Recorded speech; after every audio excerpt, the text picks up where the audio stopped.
Hello members of Tomball Math class. Someone said I should solve this question paper. The time allocation for this paper is 2 hours. This is for what? ABIA State University Department of Electrical and Electronic Engineering 2024/2025 academic session. We have 5 questions here, though they are asked to answer only 4 questions, including the first question as compulsory or mandatory. So let me see how many minutes will it take me to answer all of these calculus 2 questions. They are very simple. I think 2 hours is too much. So the first question here, we're asked to evaluate the integral of 4x cubed minus 6x plus 5. So you should know that we are going to integrate them term by term. If you integrate this one, the power will increase by 1. It becomes 4, and you have to divide by 4. And that 4 will definitely cancel this 4, so you have only x raised to the power of 4. Or you can simply write 4 divided by 4 if you want to add more steps. This is minus 6. This has a power of 1. You add 1 to it, it becomes x squared. And you have to divide by that power of 2. If it is constant, just attach x. Then plus the constant of integration. What do we do next? We simplify. This cancels this. We have x raised to the power of 4 minus 6 divided by 2 is 3. We have x squared plus 5x plus the constant of integration, and we are done with question number 1a. Question number 1b, we asked to differentiate this. This is product rule because we have 2 functions multiplying each other. You can differentiate the first one. The derivative of x squared is what? Just 2x.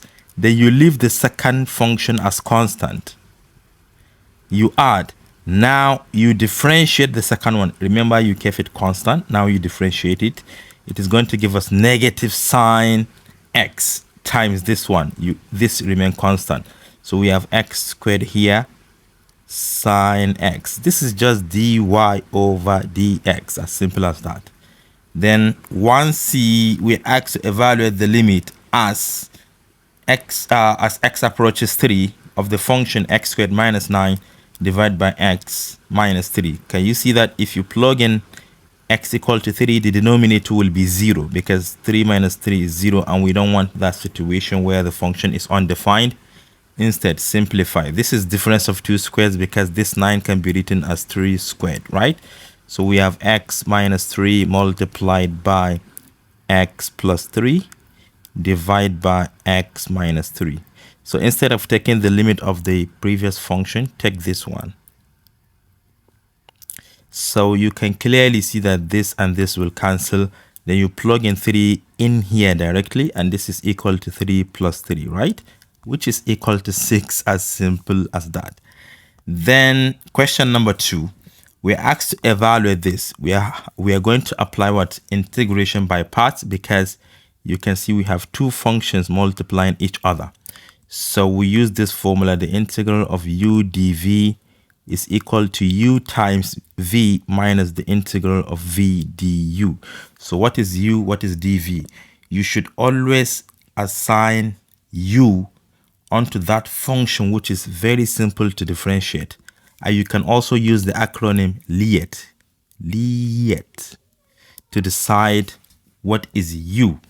The first letter here represents logarithmic function, which is absent here. This one is inverse trigonometric function, is absent. Algebraic function is a, which is this one. So we let x to be equal to u. So we let u be equal to x, and the other one dv to be the rest, e to the x dx. You differentiate this, you integrate this. So let's differentiate u with respect to x. Du is equal to what? This is 1 times dx. So du is equal to dx. And if you integrate this one, you have e to the x. It will not change. So let's substitute everything into the formula. This is equal to u times v. This is u. This is v. You have x, e to the x, minus the integral of v. And v is e to the x. Then du is what? dx. And the integral of e to the x is still e to the x. So finally, this is x e to the x minus e to the x plus the constant of integration. And this is said to be the solution. Let's move to the next question, which is question number 3. We're asked to evaluate this definite integral. We are going to integrate and substitute the limit. We start with this one. You know, naturally this has a power of 1. Add 1 to it. You have 2x squared divided by 2, which is simply x squared, right? And this one is constant. Just attach x onto it. Then the limit of integration is from 1 to 3. Let's substitute the upper limit first. Wherever we have x, we replace it with 3. So this is 3 squared plus 5 times 3, right? Then you subtract the lower limit. The first one is 1 squared plus 5 times 1 because the lower limit is 1.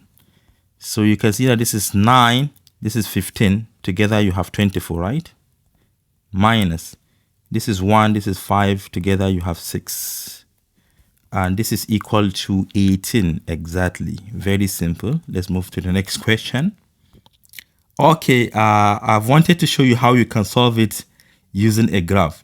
I started sketching this function 2x plus 5, which is right here.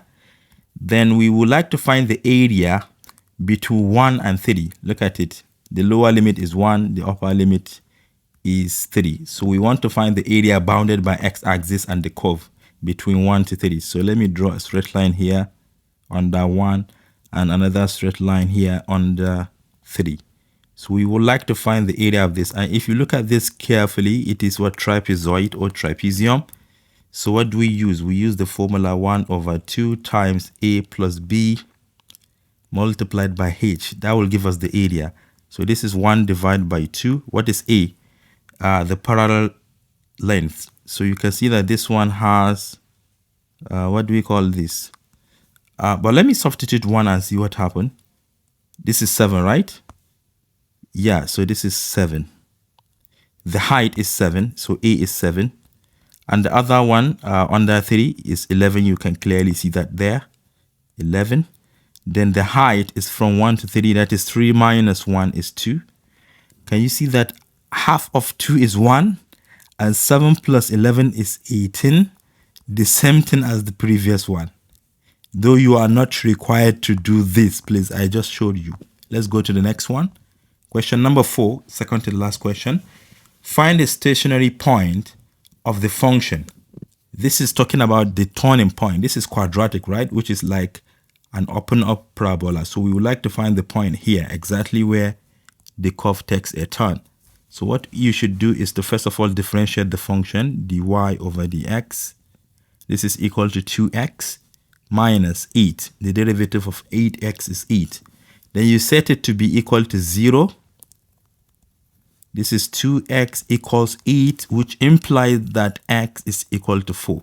So the value of x at that point is 4. Then you plug in this 4 into the function. You have y to be equal to 4 raised to the power of 2 minus 8 times 4 plus 7. Let's simplify this. This is 16 minus 32 plus 9. If you simplify this, you're going to get negative 9 exactly. So the point, that stationary point we are looking for, stationary